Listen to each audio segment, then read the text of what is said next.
तो मैं मधु माणे, मैं आपके समक्ष 3 अंक के महत्वपूर्ण प्रश्नों पर चर्चा के लिए आया हूँ। कक्षा 10वीं सामाजिक विज्ञान।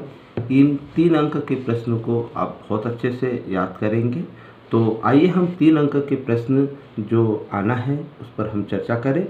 सबसे पहले 3 अंक के प्रश्न जो समकालीन भारत भूगोल से आना है, जो 3 अंक के प्रश्न है वह 2 आना है, अर्थात 6 अंक का है।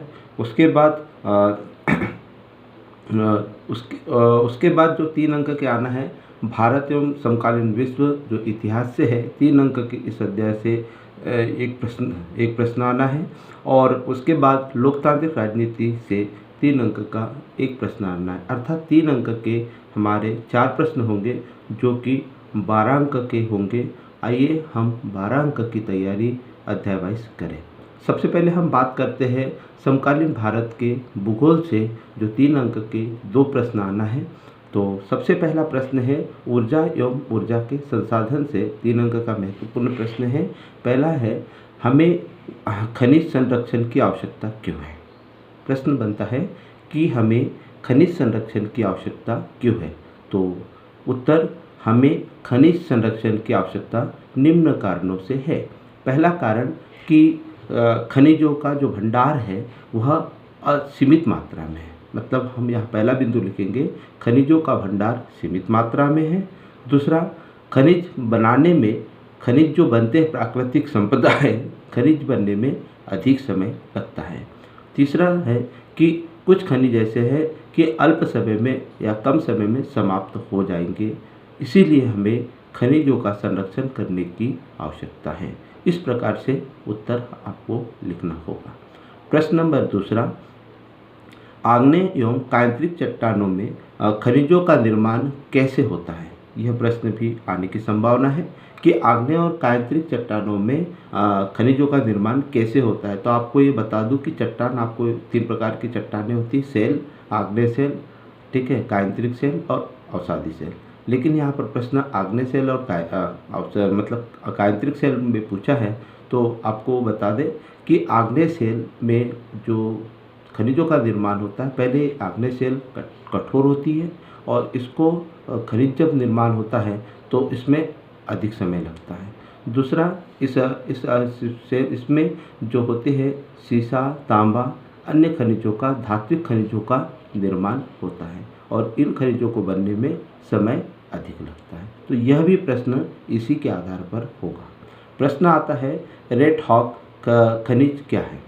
रेड हॉक खनिज क्या है, बहुत महत्वपूर्ण प्रश्न है। रेड हॉक खनिज क्या है। उत्तर, पहले तो हम रेड हॉक को समझें कि रेड हॉक क्या है। रेड हॉक जो चेरापूंजी के जो क्षेत्र है, चेरापूंजी आपने देखा होगा, नाम सुना होगा कि विश्व में सबसे अधिक जो वर्षा होती है वो चेरापूंजी होती है। तो चेरापूंजी के जंगलों में, पहाड़ों में जो कोयले की सुरंग होती है उसे हम रेड हॉक कहते हैं। चेरापूंजी के पर्वतों में कोयले की जो सुरंग होती है उसे हम रेड हॉक कहते हैं। रेड हॉक अर्थात कोयले की सुरंग या कोयले की खानें। तो यह एक दूसरा कि यह एक राष्ट्रीय संपदा है, यह एक राष्ट्रीय संपदा है, इसीलिए इसे रेड हॉक के नाम से जाना जाता है। उसके बाद आता है सौर ऊर्जा का भविष्य उज्जवल क्यों है। यह प्रश्न भी 3 अंक से संबंधित आएगा कि सौर ऊर्जा का भविष्य उज्जवल क्यों है। तो उत्तर हम देखते हैं सौर ऊर्जा क्या है। सबसे पहले हम सूर्य से होने वाले ताप को हम सौर ऊर्जा कहते हैं। सूर्य से होने वाले ताप को हम सौर ऊर्जा कहते हैं। अब सौर ऊर्जा का भविष्य क्यों है, तो आप जानते हो कि सौर ऊर्जा हमारा एक नवीनीकृत संसाधन है।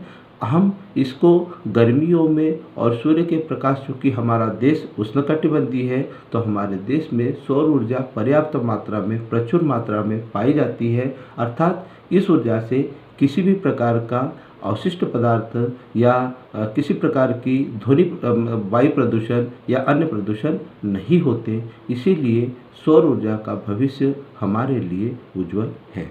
तो इस प्रकार से हमने 4 प्रश्नों के उत्तर इस अध्याय से पढ़े।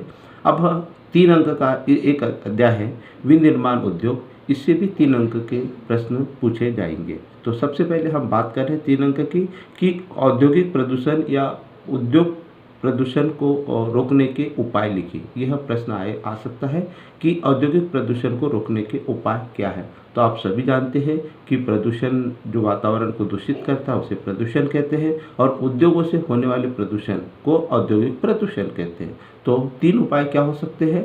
पहला उपाय होना चाहिए कि उद्योगों को शहर से दूर बसा देना चाहिए। दूसरा, उद्योगों की जो चिमनियाँ होती है, जो धुआं निकलता है, उसको ऊंची कर देना चाहिए। तीसरा, उद्योगों से निकला अवशिष्ट पदार्थों को जमीन के अंदर दफना देना चाहिए। और चौथा कारण है कि हमें इसके उपाय है कि हमें उद्योगों से निकला हुआ जो अवशिष्ट गंदा पानी है उसको नदियों में नहीं मिलाना चाहिए। उसके बाद आता है कि उद्योग पर्यावरण को कैसे प्रदूषित करते हैं। ये भी प्रश्न है कि उद्योगों से होने वाले प्रदूषण कौन कौन से होते हैं। तो आप बता सकते हो कि उद्योगों से होने वाले प्रदूषण जल प्रदूषण, वायु प्रदूषण, ध्वनि प्रदूषण और मृदा प्रदूषण, ये 4 प्रकार के उद्योगों से प्रदूषण होते हैं। और उसको के कारण जल प्रदूषण से आप देख रहे हो, मतलब नदियों का जल गंदा हो रहा है उद्योगों से निकले। वायु प्रदूषण से हमारा वातावरण खराब हो रहा है। मृदा प्रदूषण से हमारे ज़मीन की उर्वरक क्षमता कम हो रही है, भूमि की उर्वरक क्षमता कम हो रही है। और ध्वनि प्रदूषण से कारण से आप देख रहे होंगे कि ध्वनि की जो आवाज़ आती है, उद्योगों की जो मशीनों की आवाज़ आती है, उन आवाज़ों से भी हमारे कानों में और हमारे जीव जंतु बीमार हो रहे हैं और नष्ट होते जा रहे हैं। यह उसका उत्तर होगा। उसके बाद तीसरा प्रश्न होगा कि उद्योगों की अवस्था के भौतिक कारण लिखिए, अर्थात उद्योगों को स्थायीकरण करने के 3 उपाय लिखिए। तो सबसे पहले उद्योगों को आवश्यक है, पहला है कच्चा माल। जब तक ये कच्चा माल नहीं होगा उद्योग स्थापित नहीं होगा। दूसरा, पूंजी। तीसरा, श्रमिक। चौथा, बाजार की निकटता। पांचवा, परिवहन की निकटता। ठीक है। तो इस प्रकार से किसी भी उद्योग को स्थायी रूप से विद्यमान करने के लिए, स्थायी रूप से लगाने के लिए इन भौतिक संसाधनों की आवश्यकता होती है। तो आज हमने 3 अंक के महत्वपूर्ण प्रश्न समकालीन भारत से पढ़े। मैं मधु हुरमाड़े। आप ऐसे ही प्रश्न याद करेंगे। आप मेरे वीडियो को देखते रहेंगे। धन्यवाद।